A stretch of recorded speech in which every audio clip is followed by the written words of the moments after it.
A police cruiser idled in my driveway when I returned home. The officer stood on my porch, hat in hand.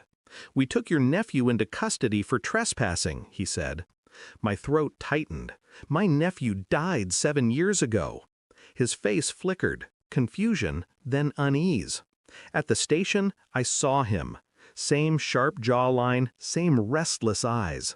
He sat in the holding cell like a ghost made flesh. He looked up at me, recognition sparking across his face. "Uncle," he whispered. The ground shifted beneath me. Time folded back on itself. But the truth wasn't resurrection, it was deception. And I felt the cold seed of betrayal crack open inside me. They said the accident was fatal. They said no remains were recoverable. A fire on the mountain, they told us. My brother and his wife buried an empty coffin, and I buried my belief in miracles. But the boy wasn't dead, which meant everything I'd mourned, every sleepless night staring at the ceiling, had been orchestrated. The officer gave me paperwork. Trespassing, breaking into an abandoned cabin. He called it juvenile delinquency. I called it a resurrection with fingerprints. I asked the boy questions. He looked at me like someone conditioned to keep his mouth shut, flinching at shadows, eyes darting toward the mirrored glass. That's when I realized. This wasn't about him. It was about them. My brother, his wife, the parents who had declared him dead when he was still breathing. Why? The question gnawed at me like rust on iron. And deep down, I already knew the answer wasn't love. I moved carefully, always careful. Years in military intelligence taught me the value of silence and the leverage of secrets. I started digging. Court records, insurance claims, hospital logs.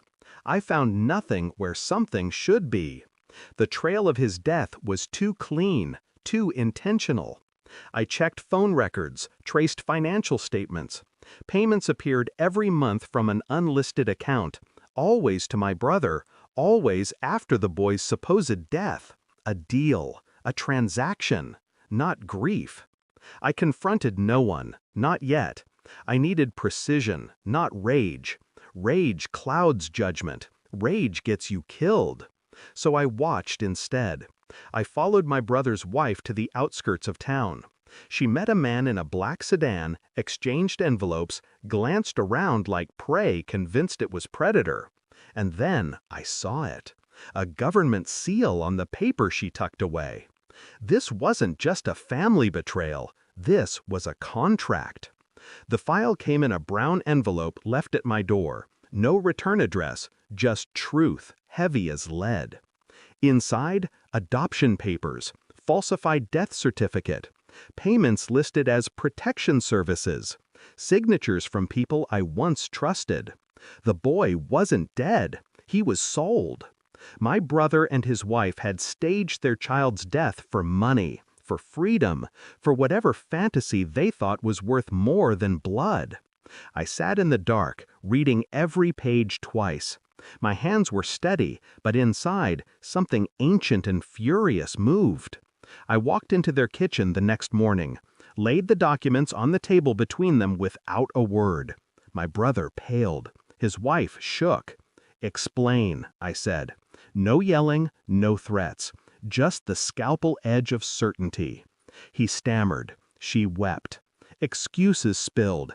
Debts, blackmail, desperation. Lies wrapped in desperation. I didn't flinch. I just watched the collapse. That night I returned to the station. The boy was waiting in the visitor's room, his eyes heavy with questions he didn't know how to ask. I slid the folder across to him. "Read," I said. He did. His hands trembled as the truth unfolded. Betrayal carved across his young face like scars. I leaned in close, voice low and precise. "They killed you on paper, sold your life for a price. But now you hold the evidence." He looked at me, eyes wet, jaw set. For the first time, he wasn't a ghost. He was something sharper. "They'll pay?" he whispered. They already are, I told him. Every breath you take is a reminder they can't bury. Every step you walk back into this world is the weight of their undoing. The revenge wasn't mine to carry, it was his. I had only lit the fuse. I didn't return to my brother's house. There was nothing left for me there. Bloodlines are just scaffolding. What matters is what you build within them. My brother built betrayal. His wife built greed. And together, they buried a son still breathing. Now, their house was a coffin of their own making. I walked away, steady, unshaken. The boy had the truth in his hands. They would see him in every nightmare, every headline, every silence between them. That was punishment enough. I didn't need to watch them crumble. I already knew they would. And sometimes knowing is more satisfying than seeing. They thought they buried him, but all they buried was themselves. Thanks for watching. Don't forget to like, share, and comment. Subscribe now to Cheating Stories Insight World for more amazing stories.